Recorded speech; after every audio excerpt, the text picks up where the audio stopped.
Welcome to the Higher Ed Retire Podcast with your host, Greg Shepard. Greg is a fee-only financial advisor who specializes in helping those in higher education to take control of their retirement. Since 2001, Greg has helped employees all over the country make the most of their retirement plans. Hey folks, Greg Shepard here from Higher Ed Retire Podcast. As always, I do appreciate you tuning in today. And I tell you what, today's podcast is going to be a little shorter. I think it's going to be a little shorter than my other podcasts because quite frankly, I've got something to say and I'll be direct and frank about it. So I want to talk today about a fiduciary. What is a fiduciary? What does it mean to be a fiduciary in my world? I know a lot of you out there may think you know what that term means, fiduciary. It is kind of a funny word. And also, 100% transparency here. This is probably a self-serving podcast.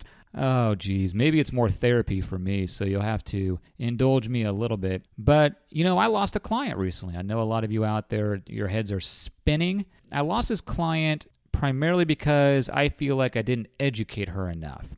I tell you what, folks, she had been a client for 15, 17 years. So this is a person I knew fairly well. I knew all about her family. I knew, I took her out to lunch and all kinds of stuff. I had a good relationship with her. But the catalyst for this podcast is that she was going to retire at a university. She I guess she has retired now, was a professor at a university I deal with a lot of employees at the specific university, and she submitted her paperwork. And the company, I don't mind mentioning them, the TIAA TIA rep, called her up or emailed her, I'm not sure specifically, but they had a conversation as to why she's not dealing with TIA directly. And so they had a nice back and forth, and she decided to drop me. Primarily, I had a discussion with her. It wasn't anything I did, it's not you, it's me send off.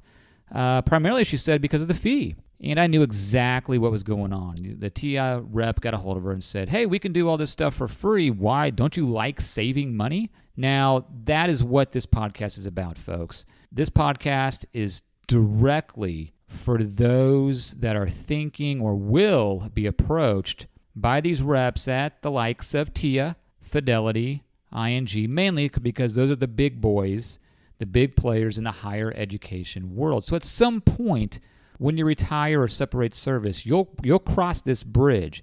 I am going to share with you why it's not a good idea and why those reps are not fiduciaries.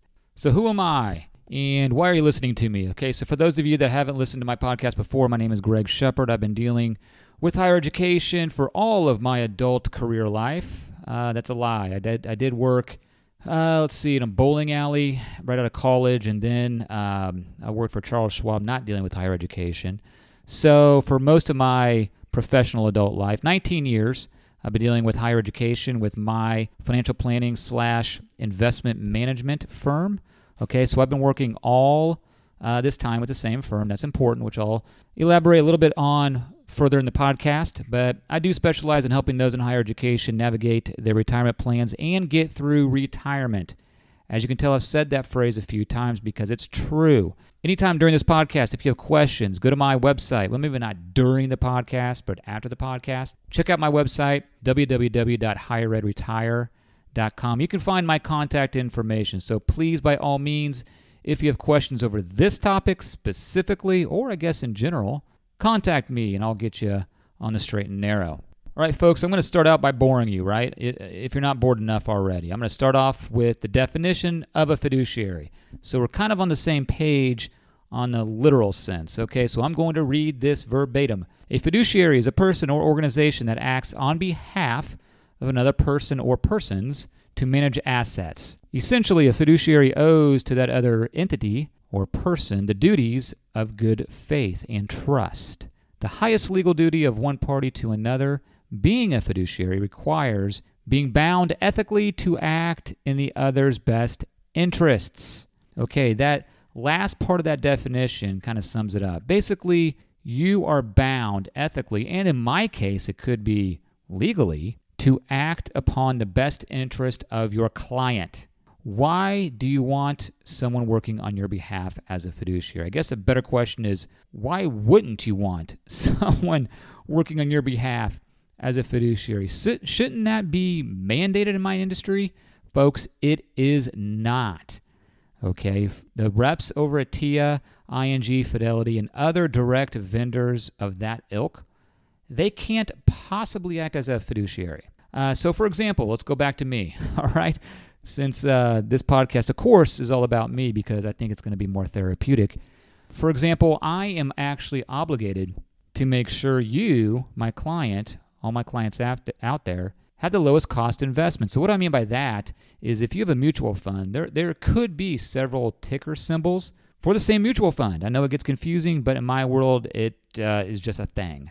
Well, guess what? There's different costs associated with each ticker symbol. My job, my ethical job, my responsibility is to make sure you have the lowest cost of that particular investment. That is not true for those that aren't fiduciary. And I tell you what, folks, this industry is littered with people that will tell you they are a fiduciary and they are not. I know you're thinking to yourself, that's how in the world am I supposed to figure out if this person is a fiduciary or not? I know that is difficult. Have them sign something. I'm not kidding here. Have them sign something that says they are a fiduciary. Okay, you want to see some people do an about face? Do that. I've done it plenty of times for clients. I don't have a problem at all telling people and proving it legally on a document that I am a fiduciary. Now let's go back to this person, this client that I lost. Remember, folks, your parents told you this, your grandparents told you it more. There is no such thing as a free lunch, so to speak. Nothing's for free, especially in my industry. Let me share with you why reps of the firms like TIAA, Fidelity, ING do not work as a fiduciary. Folks, you could simply, I know this isn't what you want to do in your free time, but you could simply start off by checking out what's called their ADV Part 2.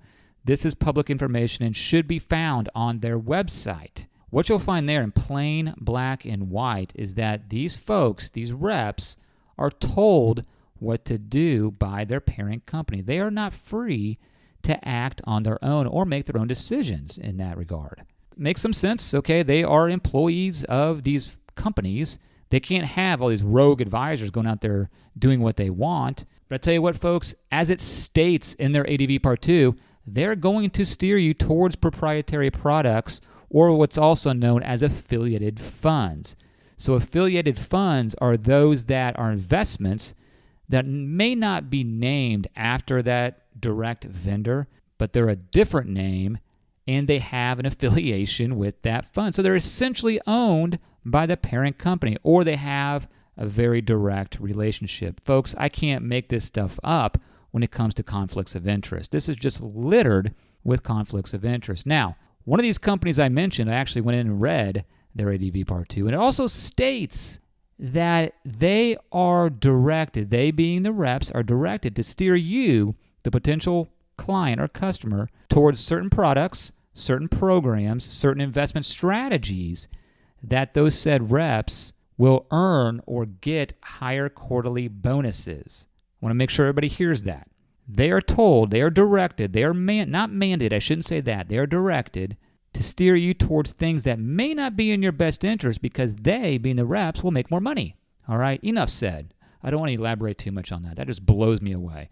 I think everybody in my industry should be held to the highest fiduciary standard, and they're not. All right, folks. So let's move on a little bit. Also, some things you have to worry about with these reps at these particular vendors, these direct vendors, is that rep turnover is high. All right, folks. There's really two types, maybe three.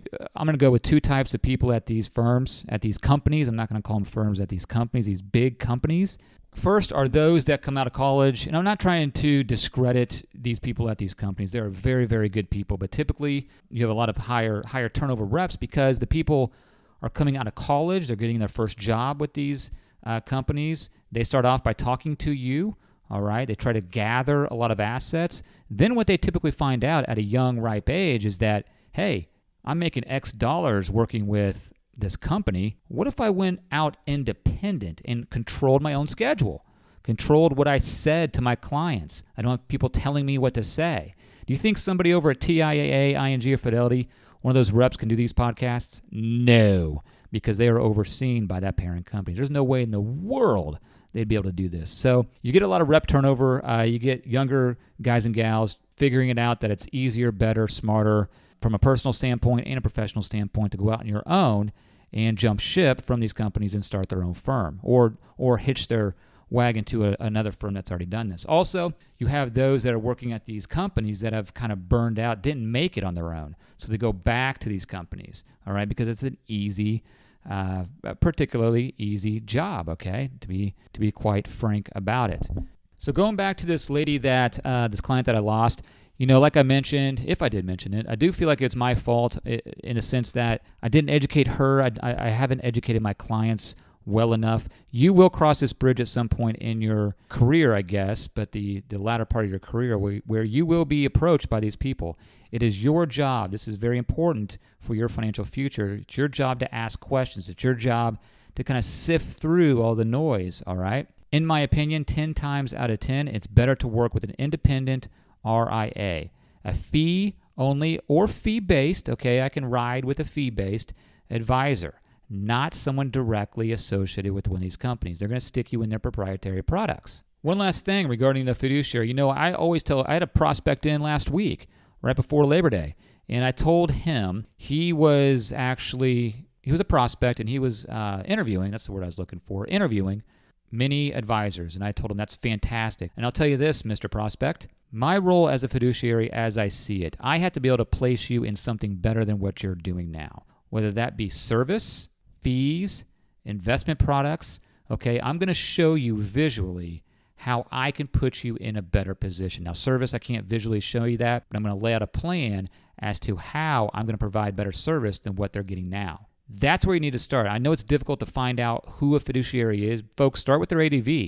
Okay, start sifting through the noise on that ADV part too. But you need to be shown, preferably on paper, but visually, verbally, how anybody is going to put you in a better position. So that's it, folks. I appreciate you all kind of listening to my therapy session. I hope you got something out of this. This fiduciary is kind of a wild, wild west in my industry, but it's your job to protect your financial future and go with somebody that is a fiduciary that has your best interest in mind and at heart, okay? And that's why I've been able to build my book of business over 19 years successfully, because I feel like I do, and people like me, we do what's in the best interest of our clients.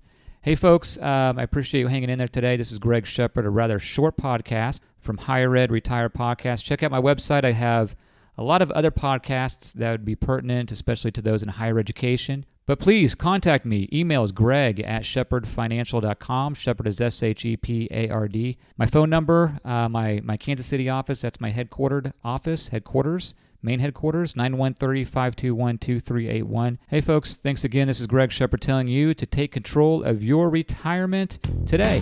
Thanks for listening to the Higher Ed Retire Podcast. Just because this episode is over doesn't mean you can't continue your retirement journey. Please visit www.higheredretire.com to see how you can work with Greg or to simply ask him a question. Thanks again.